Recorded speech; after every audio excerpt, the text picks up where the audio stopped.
Glad you have your orders straight. Oh my gosh, it happened. Well, so we're Tom. What happened? Oh my God. We did it. We're here again. You did? We Again? are. Yeah. Oh my No, God. I know. Like we're out going live out to Facebook and YouTube and Twitter and Twitch. We had like 2 viewers on Twitch the other day, which was Most we've ever had. I don't know how long they stayed. I didn't, but I was like, oh, the number is 2. Well, that's nice. So thank you, Twitch people. Anyhow, I'm Rand Hoppe. I am the executive director of the Jack Kirby Museum and Research Center, a 501c3 nonprofit approved by the IRS. Tom. Tom. And I am Tom Kraft. I am the president of the Jack Kirby Museum and Research Center, located in beautiful Hoboken, New Jersey. Right on. And I happen to be in beautiful Arlington, Massachusetts. Right on. So all right. Let's start this. So that's Jack Kirby Museum. Then we have. So here we are. Here we are on the episode 3 of our first issue. What? Series. This is like Kirby Draws, where so we're going to look at 3 issues of Justice Incorporated and an issue of Richard Dragon Kung Fu Fighter. Ooh, everybody was. Everybody was, yeah, he was, yeah. So, and he was. Please, please say hello to us in the chat. Hi, Lynn. Hey, Lynn. Lynn Lynn, you haven't been around much. That's okay. You know, it's good to see you, Lynn. And we are. We have a chat panel. Is that what we decided now? We have a chat panel that aggregates all of the comments from the different venues that we're streaming to. So into one splendid list of things that pop up on our interface here, so we could communicate directly with anybody who puts anything there. Ask us a question or something. Say hello. We like hello. So no, we understand, of course, but you know. Well, we missed you. See you. So yeah, so we're you know, just you know, we're more than happy for you to ask questions and say hello. So yeah, so here we are, episode 3. Kirby draws because he's not writing. So, but you know, 2 days ago we had a fun night, and it was fun. And my wife Lisa Hoppe joined us, and our one of our great volunteers, Lois DeLivio, joined us, and we read Young Romance #1. That was really fun. And what else? We looked at the Black Panther. We had an auction and trivia questions. I still have to follow up on some of that stuff. Forgive me.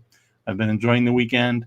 Last Friday we had episode 2. We looked at Dingbats of Danger Street. We had John Morrow join us with that. So check out our archive of videos on YouTube. The growing archive of videos. It's vast. It's crazy. There's lots of stuff, and it's me and Tom going blah blah blah. But we love. And other people. We had guests. It's not just us, because that would get really boring. No, that's true. We wonderful guests, great insights, great love, and just all kinds of Jack Kirby stuff. So we you know, that's what we're all about, and we try to have some fun, you know, and we do. So check out all those videos. So many great guests that we had on the 103rd birthday back in August. But we looked at all of the issues of the Fourth World. Jimmy Olsen. So as part of this series, we also episode 1 was almost a week ago. Atlas, Manhunter, and Cobra. Kind of fun. Cobra's kind of weird. Check it out. Yeah, all of them were kind of like, they were cool, but they're kind of like left you wanting more. Of course, that's the purpose. Yeah. All 3 of them left you hanging, and you wanted to find out what was going to happen next. It's just so sad that they never, especially Atlas. I thought Atlas was a fun issue. Yeah. And Jack had plans to do more. I mean, the last page showed that he wanted to do more. The presentation pieces were chock full Kirby goodness that makes you yearn for seeing those stories, but we didn't get them. But so here we are. We're back at episode 3, and we're gonna take a look at these things. The graphic is backwards. We're going to take a look at Justice Incorporated first, and then finish it off with the delightful Richard Dragon Kung Fu Fighter. So all right, here we go. So you could tell Rand is very excited about this because Jack didn't write the story. It's just weird, and so the Avenger, or who was the main character in Justice Incorporated, Richard Benson. Richard something Benson. He has like 3 names. Benson. No, it's Benson. Yeah, there's a name in between Benson. Yeah, we'll see it in a minute. But it was a pulp character. It was put out by Street and Smith. They gave it the corporate writer name of Kenneth Robeson. There was somebody who wrote it. Forgive me, it's not here in my notes. And so what the first story that we're going to see drawn by Jack is The Skywalker. And it was also is that Star Wars? Well, what's up with the Star Wars? And Jack This Kirby. is before Star Wars. This is before Star Wars. So I don't know why I'm saying it like that. There's some funny way to say it. Excuse me, Space Wizard movies. So there's the Skywalker, in a paperback book, starring the Avenger. Let's take a look at the Skywalker. What do you think made them want to bring this whole thing back? Do you have any insight why they would want to bring something, a pulp magazine from 1939, late 30s, early 40s back again, and then have Jack do it? It seems the first issue wasn't done by Jack, right? No, it was done by somebody else. No, so and he it was decided to do this. In the meantime, you had all this great stuff like Atlas and stuff doing at the same time, and they decided to make a series out of this. Well, they had The Shadow, and The Shadow was a comic book, and they thought it was doing well, but it was just some licensing, I think, that they had. Like there was a lot of love for these for these pulp characters, right, amongst the fans and the creators. So they thought that since The Shadow was something that they would try Justice Incorporated. And the Avenger, of course, there's the Avengers at Marvel, there's the Avengers at with Emma Peel and John Steed. So yeah, everybody loves the Avenger. We'll come up with another property called the Avengers. So so they, I don't know, they it was a thing, so we have this. We do have some pencil photocopies, and we have some original art. We have a lot of the pencil photocopies, but this is here's the original art, and it's cool. Oh yeah, thank you. And that was inked by Mike Royer, from what I can tell, right? Yeah, it looks like it. Yeah. So at this point, Mike came back. So he came back from his mountain climbing with the family, and prior D. Bruce Berry was inking everything. He came back about this time, and he came back to a bunch of different issues. He did the last issue of OMAC, and then he did these Justice Inks. He did a couple of the last issues of Commandi, and Our Fighting Forces as well. He came right. And the thing is, like literally the tail end of Jack's time at DC. And I wasn't like Luke Skywalker originally Star Killer or something like that. So in George Lucas's like Journey of the Wills, and there's an H in it. And so at some point Luke turned into Luke Skywalker. Did it have anything to do with this? Did it have anything to do with the pulps? Was it completely separate? Who knows? Who knows? Yeah, we don't know. It's fun to talk about. So there's it's a pretty cool cover. I think I bought it. This Jack Kirby cover. Looks like there's a lot of paste up going on over here on this in this original art, though. Yeah, this guy was cut out. I mean, that's typical of the time, right? They would basically. It seems like they would. Oh, it just moved over. It looks like from the pencils. Oh, yeah. You're right. So yeah, we have a lot of those covers though, where it's like they cut out the square. Yeah. Right, and then they'll do the whole mechanical around it and stuff. A lot of the Commandy stuff is done that way. Yeah. Because I own a couple covers, and it's like that. Yep. All right, so let's take a look. Oh, we have more. Oh, so this is I don't know. This is somewhat interesting. Now you have to imagine. I would imagine that Jack got a script, from Denny O'Neil. Here's your script, Jack. But I think somewhere out there on the internet or in the Kirby collector, Mark Evanier talks about how Jack had some notes about the script for Justice Incorporated. I don't know which issue, but there was something about Jack saying like, "Hey, how about I make these changes?" And it's vague. I didn't find the reference. Forgive me. But if you look at this, you'll see a figure of ice and steel, pitiless and relentless in his war on crime. This is the Avenger, leader of Justice Incorporated, which I love that Jack lettering thing, which is pretty different. Yeah, it's true. And he's not called the Avenger. And then there's this blah down here. I'll turn my mic. Follow him and his Justice Incorporated team travel to the nation's heartland and begin a desperate struggle to catch a mass killer. Can they stop the inhuman fiend who collapses skyscrapers like matchsticks? So the script inked by, lettered by Mike Royer is not the script that Jack wrote.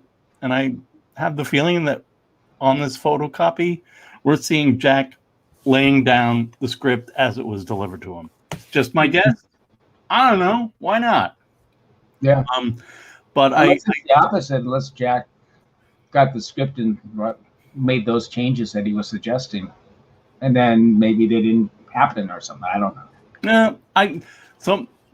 My theory is that he thought, that it might be a little bit better, and then he could punch it up, and then he erased what he penciled on this photocopy, and changed it, and then Mike Royer lettered it.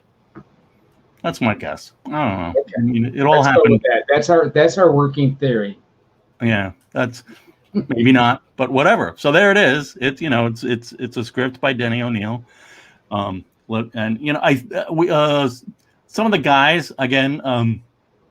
I think Pat Ford and Chris Tolworthy, or I think it was Pat.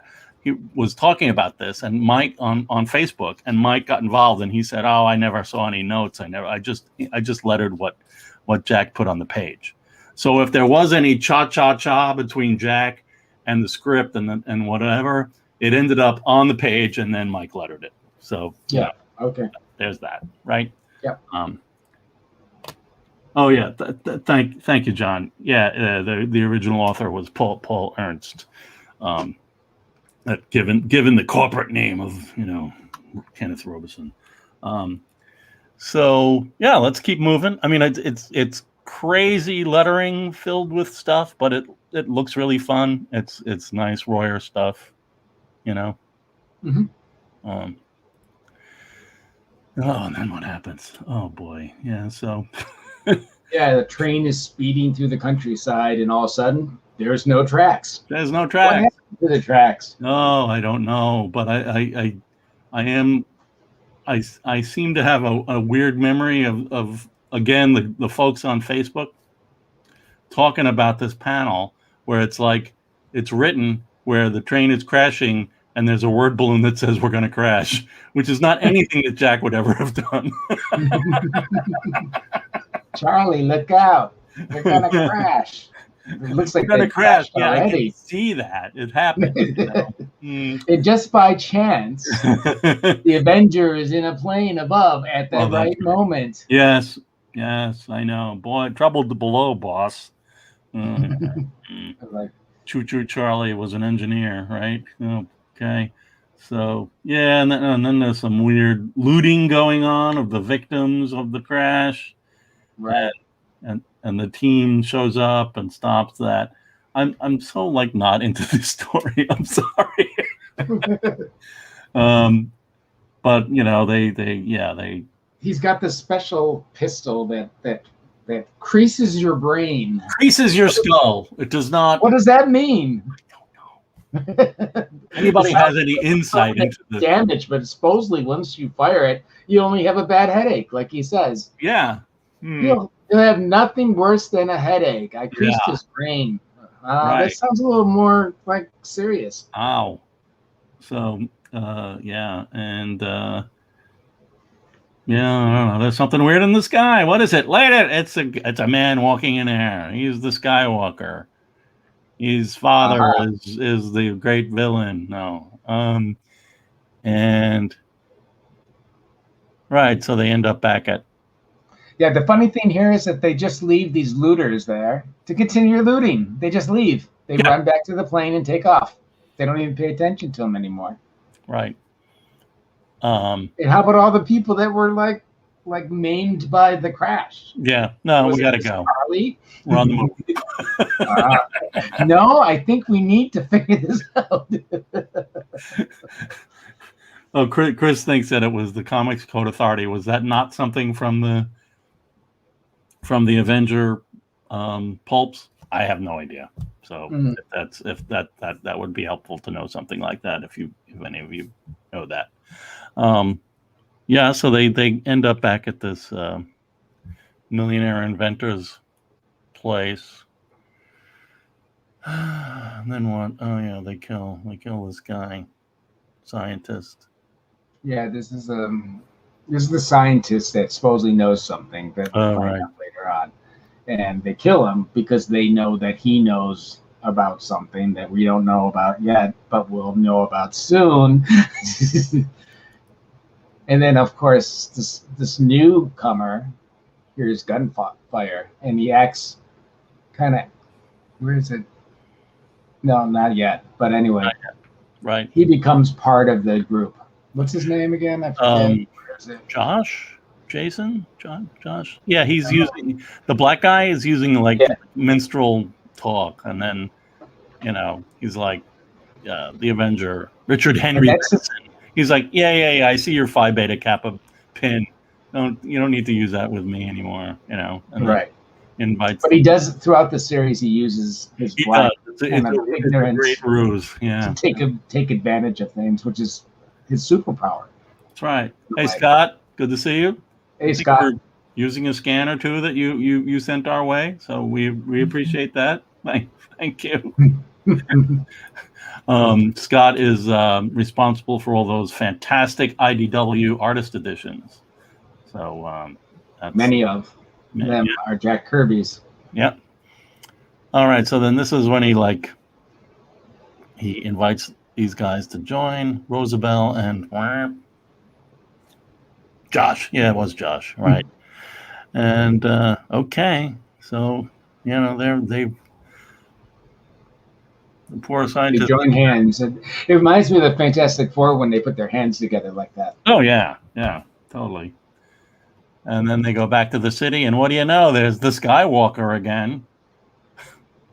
Yep, floating in midair, and then all of a sudden, this building crumbles to pieces and falls down on the street right before the Avengers and all them. Luckily, they weren't under it. Yeah. Because that would end the whole series, and that would be it. That's not good. Not good. No. So yeah, really bad skyscraper fall stuff. And then, oh yeah, he runs in to see this guy, and just because of his weird he's ashy. Yeah, but isn't the guy like something to do with the railroad? I think he's. Yeah, he goes in there and he he goes in and talks to the guy and looks at him, and he's like, "All right, I'm done. I've got what I need." I got what I need. He comes and he like womp womp womp, puts on some synthetic flesh, and does the whole. What is it? What is this whole thing? I mean, apparently he's like that because he watched his wife and kid die, and his face froze, and now it's white. Yes. Doesn't make much sense to me, but whatever.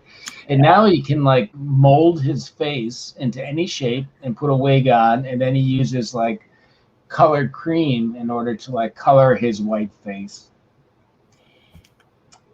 How did he get that ability? Just because he watched his wife and his daughter die? I don't know. I don't know. If anybody knows, let us know. Give us a hint. It might be something. I didn't read issue 1. So right, we didn't read issue 1. So maybe it's in there. Right.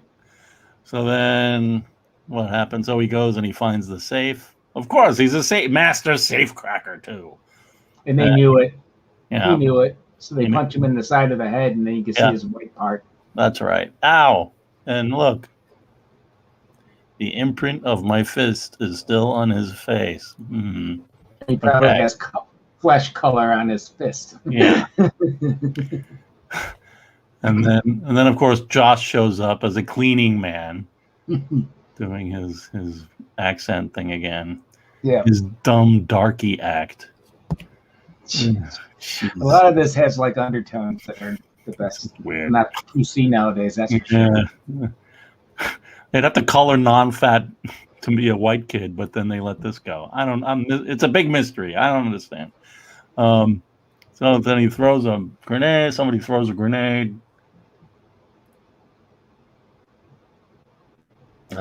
Right. They're tied up, and then they escape. Skywalker's going to come and vibrate the building and have it collapse around them, and they're all going to die. But of course, they get his knife. What's the name of the knife? Michael or Mike? Ike. My throwing knife. Yes, Ike. His throwing knife. And they free themselves just in the nick of time. Hooray! And run across as the building collapses behind them. He puts his face back in shape, and then they take off in their 30s car. Had to kill the scientist. And then they head up into a plane. I mean, it's really fun Jack art, but man, no.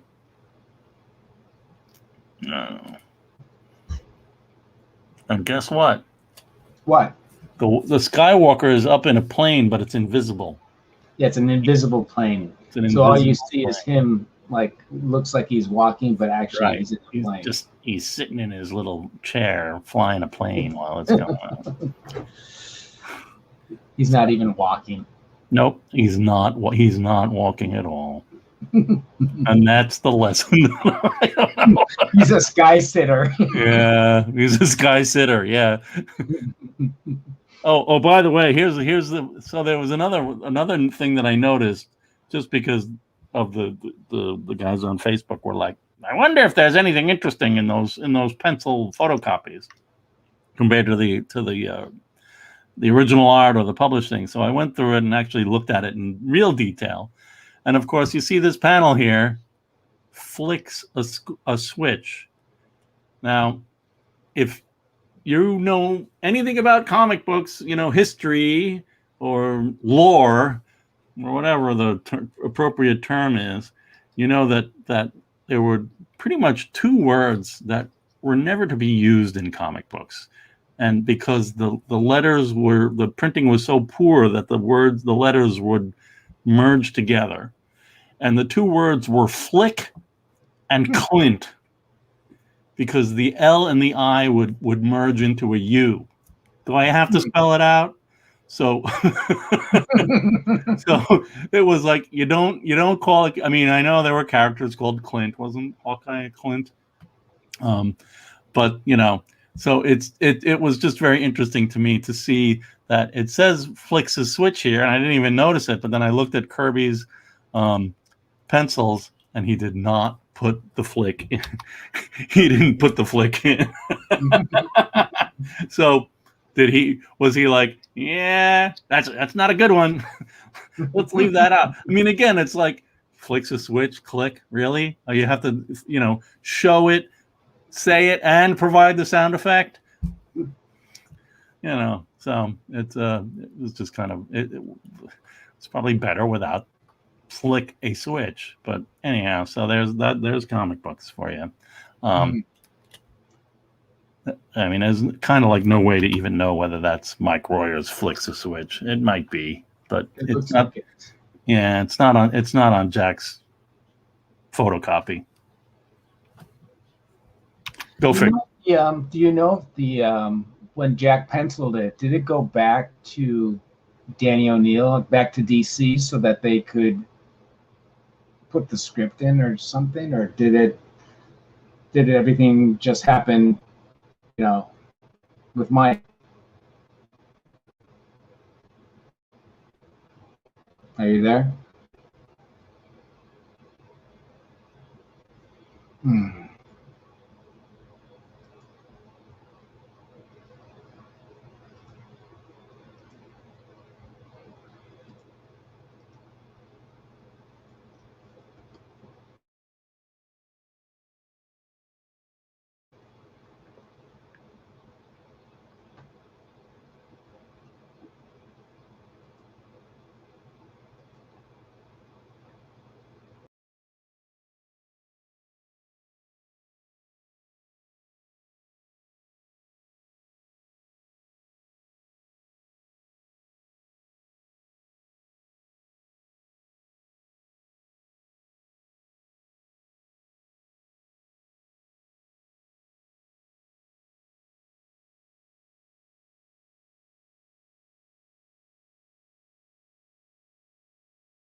Out.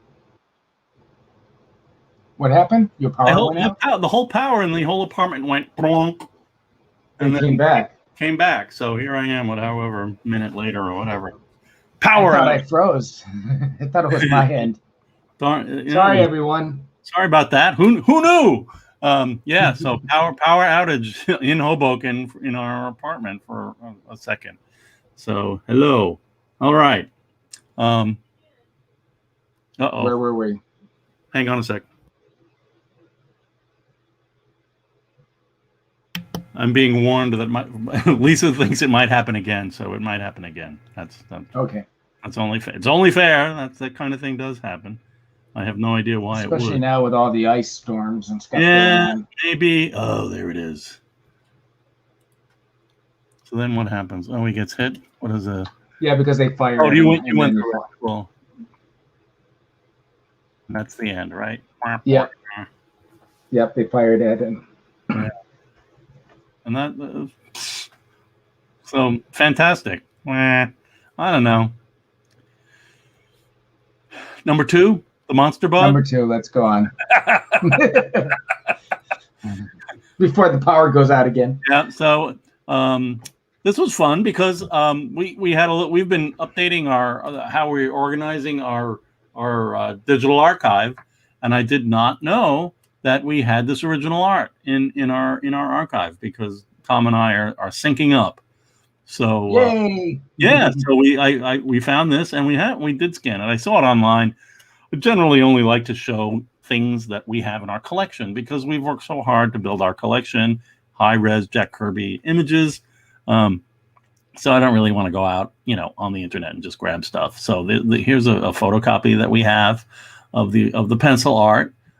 Here's the original art, inked by Al Milgrom with some trade dress on it. I don't know. I don't know what to think about this, because I don't like the fact that the DC is like half-toned. If you look at that, well, it might have been replaced. I think it was replaced, and it might even be, I don't know, because the signature, I don't know. It's all signature is moved. Wow, it's very different. Huh. Signature is moved. The box is a different size in a different place. So I don't know what's going on. I don't know. I like the ink version better, all open like that. It reminds me of an OMAC. Yeah, cover. No, it's totally cool, and I just don't get the like it's always interesting when the original art doesn't match the print, because I say it almost every show in old-timey comic books, the original art was used for the mechanicals. So yeah, it's just, obviously there was another step from this. They statted it mechanical to something else where things were smaller and moved around and blah, blah, blah, blah, blah, to make a lot of times what they do is they'd make a stat and then they'd put it on another piece of board and then just paste it all up and add art, because it looks like they added to it as well and all that kind of stuff. If only they had left the original art alone and not like hacked it up, but whatever. Yeah. That's my. It looks like they wanted like the monster bug thing like much larger. Yeah, I guess so. Yeah. So all right. So no fancy like fade. So here's the splash. It's kind of cool. Yeah. Great. I mean, it's filled with stuff, lots of text, introducing Fergus McMurdy, hilarious. McMurdy, I mean. And nice Royer display type. Yeah, I mean it is a story. It's characters. Apparently, I don't know, the monster bug. So let's take a look through the monster bug. What is this now? Yeah. Oh, right. At the pharmacy. Yeah. And this pharmacist is supposedly one of the best leading chemists in the country. I'm just going to briefly go back to the cover because John made a nice comment. I think Milgrom was a good inker. I like the inking on the cover. Yeah, it is really nice. So they're in the pharmacy, and there's a well-known chemist, and like, hey, there's this germ warfare here, and they want him to do an analysis of it and then figure out a way to mass produce it. Right. And his name is Sodom. So they start fighting. And he doesn't want to do anything with them, and of course, the Avenger always happens to be around. If it's him flying over a train wreck or or just happens to be in the pharmacist right at the right moment. Well, it's hilarious because they actually were like, I've been trailing you ever since you escaped from the Shadows agents. So Denny O'Neil was trying to make some kind of like, pulp, Street and Smith pulp universe or something, I guess, with the Shadow and this, I guess. So, yeah. All right, we're just gonna keep going. Oh, that's right. Oh man.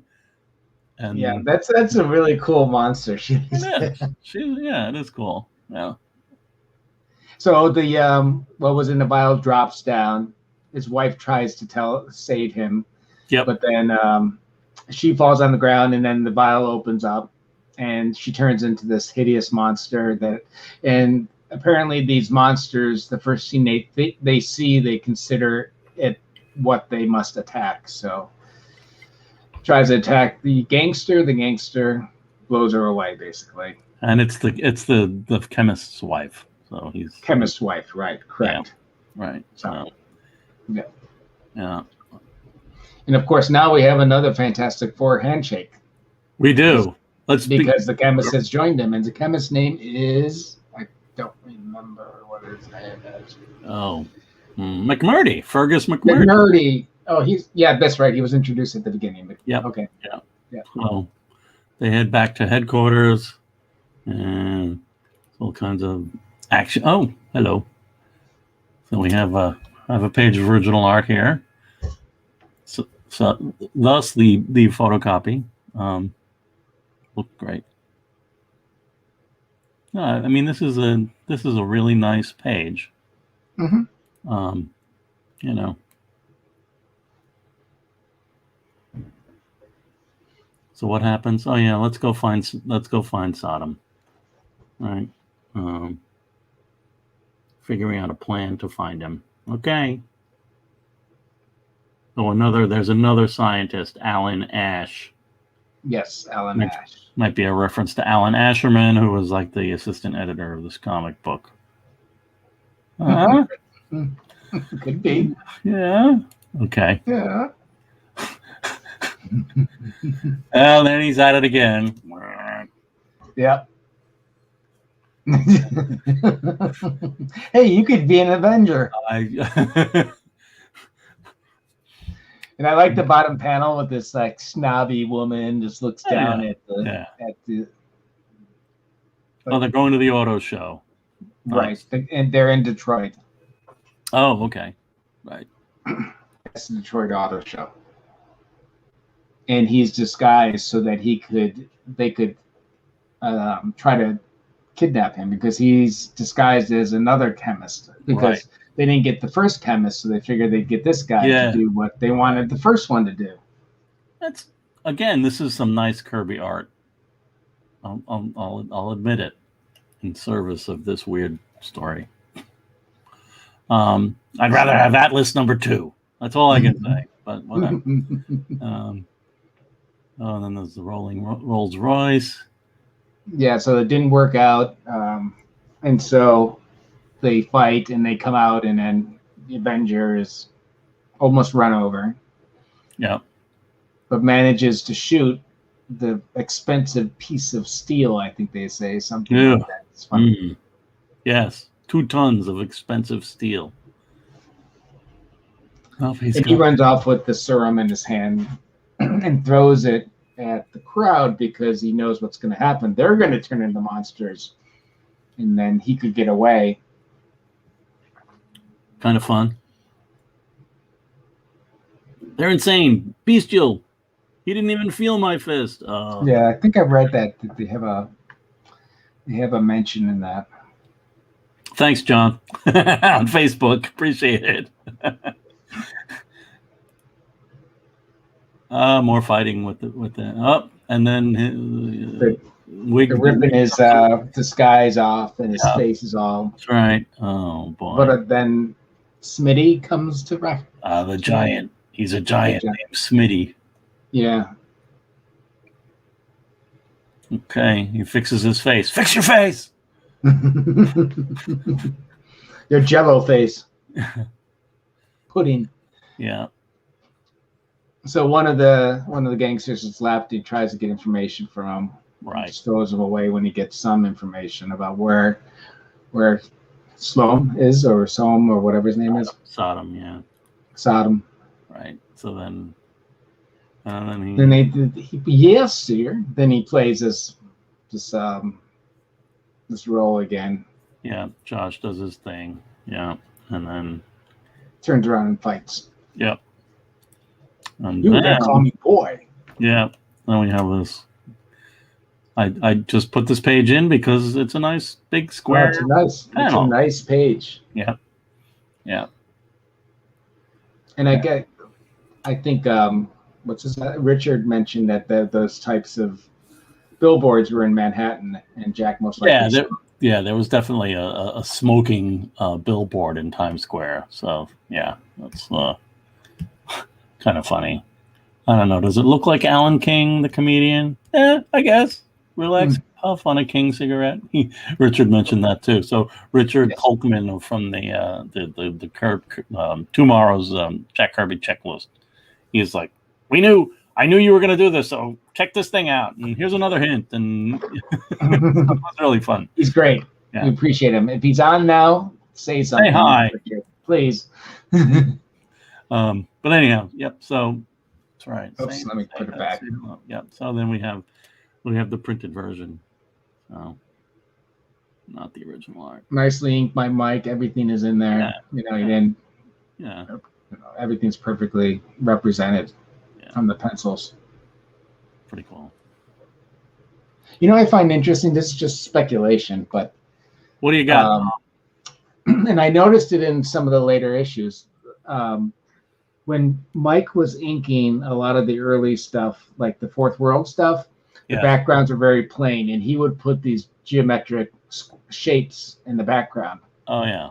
However, later on, like in the ceiling in the top right panel, on the bottom with on the sidewalk and stuff, later on, Jack would start adding these geometric shapes that would in stuff. So I expected that maybe he was seeing what Mike was doing and started penciling that way. I don't know. Just you were breaking up a little bit during that, but it was. Oh, sorry. That's okay. You're just saying that Jack was. You feel that Jack might have been influenced by seeing some of the stuff that Mike had inking as far as adding in the backgrounds back in Fourth World, like when he was doing it. Yeah, that's fair. All right. So now what? Let's go to the gun shop. Uh-oh. Mr. Benson, what do you do? No, I just creased their skulls. Okay. Oh, you notice? I think it's this one. Yeah. Fourth panel, they colored his face. It should be white, but they colored it flesh color. Oh, funny. Yeah. Whoops. Yeah, they did that in a bunch of different places. Yeah. They forget that. I think the next issue. The Avenger is actually being the Avenger and not in a disguise. Right. All right. Well, there's nobody there. The a bunch of goons in front, and they blast in and find him. Yeah. And then he throws his knife. Yeah, and he's like, Sodom is there with the vial, throws the vial, and Mac developed an antidote to your evil serum, and we both took it. Well, there was luck. That was luck. Yeah, but Sodom didn't take it, so he's turns into a monster, and he jumps out the window. Because that's the first thing he sees is the guy. Oh, right. You're right. Yeah. Yeah, that's the first thing he sees on the billboard. You're right. Okay. Yeah. All right. Next. And this one is interesting because on what we the photocopies that we have.